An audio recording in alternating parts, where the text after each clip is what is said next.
سورہ مومنون میں جب ہم پڑھتے ہیں تو پہلی 8 آیات میں اللہ تعالیٰ جو ہے وہ مومن کی ڈیفینیشن بیان کرتے ہیں، تو اس میں ایک جگہ پہ جو ہے یہ چیز بھی بتائی جاتی ہے کہ یہ جو ہے اپنے عہد کی پاسداری کرتا ہے، اور پھر استاد امام جو ہے اس کی اپنی جو ہے تفسیر کے اندر اس کی ڈیفینیشن براڈ کرتے ہوئے بتاتے ہیں کہ وہ لوگوں کے حوالے سے بھی جو ہے بڑا محتاط رہے گا۔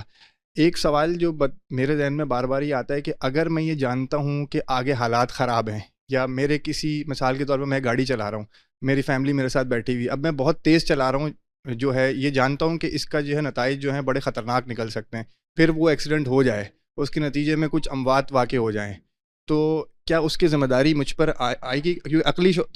مطلب شعوری طور پہ تو یہ بات سمجھ میں آتی ہے کہ اس پہ آنی چاہیے وہ ذمہ داری میرے اوپر، کیونکہ میں جانتا تھا کہ یہ کروں گا، اس اقدام سے نتیجہ نکلے گا، لیکن میں نے پھر بھی وہی کام کیا۔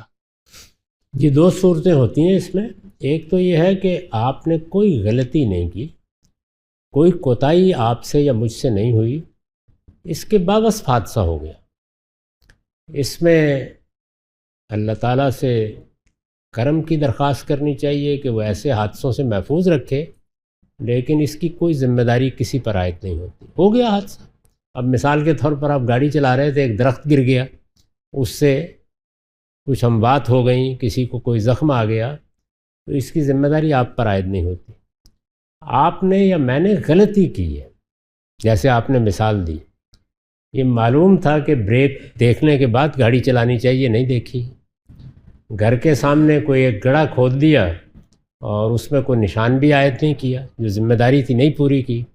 تو اسی کو قتل خطا کہتے ہیں۔ یعنی اگرچہ یہ عمدن تو نہیں ہوا، کسی کو آپ نے جانتے بوجھتے تو نہیں مارا، لیکن غلطی کی ہے، تو اس کے لیے قرآن مجید نے دو چیزیں بیان کی ہیں۔ ایک یہ کہ آپ کو دیت ادا کرنی پڑے گی، اور دوسرے یہ کہ آپ کو 60 روزے رکھنے ہوں گے۔ اس پر سزا کا اعلان کیا ہے، لازماً سزا بھگتنی پڑے گی۔ یہ بھی وہی ہے، نشوز کی سزا ہے۔